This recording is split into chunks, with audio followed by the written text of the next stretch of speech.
कभी सोचा है कि हमारे सरनेम का असली मतलब क्या होता है? आज हम उरांव आदिवासी समुदाय के गोत्रों की यानी उनके क्लैन नेम्स की बड़ी ही दिलचस्प दुनिया में जा रहे हैं। ये सिर्फ नाम नहीं है, बल्कि इनके पीछे प्रकृति की दुनिया से निकले गहरे मतलब छिपे हैं, जो हमें हमारी जड़ों से जोड़ते हैं। तो इससे पहले कि हम आगे बढ़ें, जरा एक मिनट सोचिए, किसी के सरनेम का मतलब क्या हो सकता है? वो कहाँ से आया होगा?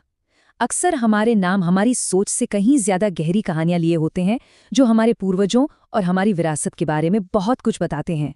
तो आज के सफर में हम क्या क्या देखने वाले हैं? सबसे पहले तो ये समझेंगे कि आखिर ये गोत्र होता क्या है। फिर हम देखेंगे कि कैसे कुछ गोत्र जानवरों और पक्षियों से जुड़े हैं, कुछ पानी और जमीन से। हम कुछ बहुत ही अनोखी और रेयर उत्पत्ति के बारे में भी जानेंगे, और आखिर में समझेंगे कि ये सब प्रकृति के साथ एक गहरे कनेक्शन को कैसे दिखाता है। तो चलिए शुरू करते हैं।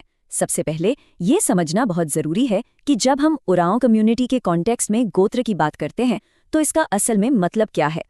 तो देखिए, गोत्र सिर्फ एक सरनेम नहीं है, उससे कहीं ज्यादा है। ये एक कुल का नाम है जो एक टोटेमिक रिश्ते को दिखाता है। अब इसका मतलब क्या हुआ? इसका मतलब है कि एक पूरा का पूरा कुल किसी खास जानवर, पौधे या किसी चीज से जुड़ा हुआ है, जिससे वो न सिर्फ इज्जत देते हैं, बल्कि अपना पूर्वज भी मानते हैं। है ना ये पहचान का एक बहुत ही पावरफुल और अनोखा सिस्टम। चलिए अब कुछ सबसे कॉमन और मजेदार गोत्रों से शुरू करते हैं, वो गोत्र जो सीधे सीधे एनिमल किंगडम से आते हैं।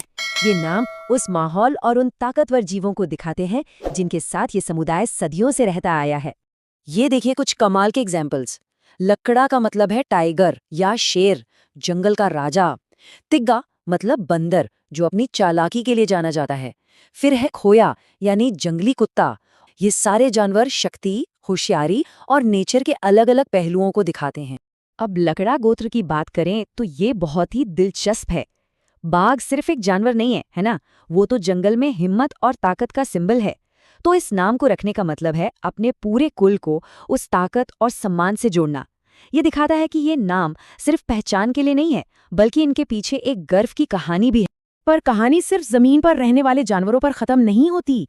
आसमान में भी बहुत प्रेरणा है। तोपो का मतलब है तीतर पक्षी, खाखा मतलब कौवा, और गिधी का मतलब है गिद्ध, जिसे आसमान का राजा माना जाता है। हर पक्षी की अपनी खासियत होती है, अपनी लोक कथाएं होती हैं जो उस गोत्र के लोगों से जुड़ जाती हैं। अच्छा, तो जानवरों और पक्षियों के बाद अब जरा आगे बढ़ते हैं, देखते हैं कि ये सिस्टम और कहाँ-कहाँ तक फैला है। अब हम उन गोत्रों की बात करेंगे जिनकी जड़ें पानी और जमीन में हैं, मतलब पानी में रहने वाले जीव, पेड़ पौधे और यहाँ तक कि मिनरल्स। जैसे कि कश्यप, जिसका मतलब है कछुआ, जो सब्र और लंबी उम्र का प्रतीक है। फिर है मिंज यानी मछली, जो पानी से गहरे रिश्ते को दिखाता है। खेस का मतलब है धान, जो बताता है कि खेती और खाना कितना जरूरी है। और फिर है कुजूर, जिसका मतलब है एक जंगली बेल, जो जंगल की समझ और ज्ञान को दिखाता है। कुजूर गोत्र का उदाहरण बहुत ही बढ़िया है। ये सिर्फ कोई ऐसी वैसी बेल नहीं है, अक्सर ये एक औषधीय बेल होती है जिसमें हीलिंग प्रॉपर्टीज होती हैं। तो ये नाम दिखाता है कि प्रकृति का कितना गहरा ज्ञान है, इलाज करने की शक्ति है, और कैसे हम सब अपने पर्यावरण पर निर्भर हैं। ये दिखाता है कि प्रकृति की छोटी से छोटी चीज का भी कितना गहरा मतलब हो सकता है। और बात सिर्फ जिंदा चीजों पर ही खत्म नहीं होती। यहाँ देखिए, पन्ना का मतलब है लोहा, जो ताकत और औजारों का प्रतीक है। और बेख मतलब नमक, जो खाने को बचाता है, स्वाद देता है और जिंदगी के लिए कितना जरूरी है। मतलब पॉइंट ये है कि इस गोत्र सिस्टम में प्रकृति के हर छोटे बड़े हिस्से को सम्मान दिया गया है। तो अभी तक हमने जानवरों, पौधों और मिनरल्स से जुड़े गोत्र देखे, लेकिन ये सिस्टम इससे भी कहीं ज्यादा डाइवर्स है। चलिए अब कुछ सबसे अनोखे और रेयर गोत्रों पर नजर डालते हैं। यहाँ दो बहुत ही दिलचस्प कैटेगरीज हैं।